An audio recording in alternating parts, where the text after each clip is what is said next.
I believe some of the challenges are students of color being able to fight against the images that are projected onto them, certainly within the community and certainly outside of the community. And it's certainly, as a high school counselor, to see students in such a fragile stage have to really wrestle with these issues.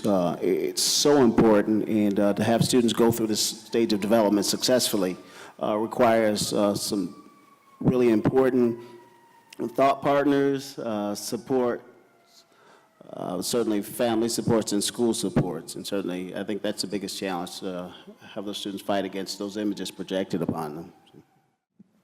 So I'm wearing my principal hat tonight for the majority of the night. So I'm going to give you a macro answer. It's twofold that I think about every single day. The first is, how do our schools write and embody a set of values that encompasses every student's narrative? How does that school really represent the core of what we want our children to know and understand and do? Does the school stand for social justice? Does the school stand for diversity? Is that written in your mission? Is that written in your vision? Because if it's not, it won't happen. So I think about that a lot. And the second thing I think a lot about is the curriculum we design for our kids. Jane Fleming talks about windows and mirrors. The kids have to see mirrors in the curriculum that looks like them and validates that narrative, and they have to, mirrors that validates that narrative, and windows where they see other people's perspectives and journeys. And curriculum are not textbooks. It's not.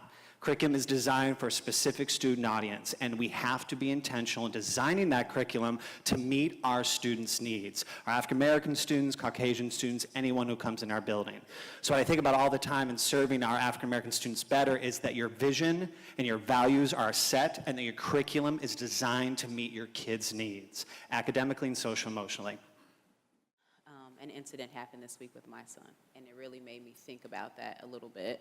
I'll give you a very brief version, but I was speaking with his teacher this week, and I just asked casually, so how's Nolan doing? And she said, what do you mean? I said, how's he doing in class? And she said, oh, he's okay. She said, but sometimes he wanders, and I have to ensure that what he's doing is productive. So that's a pretty benign statement, but I said, so give me an example. She said, sometimes we're in the group, and he's 2.5, mind you, and he wanders over to the aquarium, and he'll look. And I said, okay.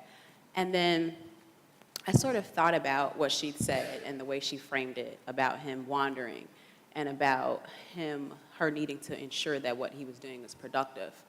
And I said, well, I think that you're right. He does pay attention to detail that others miss. And I find that it's incumbent upon me to ensure that the environment is safe. And I have to be sure that what he sees and what he finds himself concerned with is safe. And I happen to find his exploration of his environment quite productive. And I like to think that perhaps I'm raising a scientist. And so I took that opportunity to really, reframe the way she had already understood his behavior as one of 2 black children in the classroom.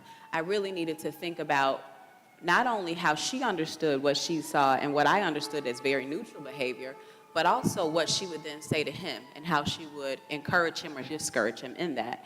And so what I feel like is probably the most critical challenge facing black children in schools is not the bias and not the fact that they're disappearing from public spaces because of harsher discipline and special ed labels. But I think the challenge is their internalization of those stereotypes and those biases and the way that they understand themselves in the context of what the teacher reflects to them. I believe that that's the major challenge, and it's also the place where we as parents actually have influence.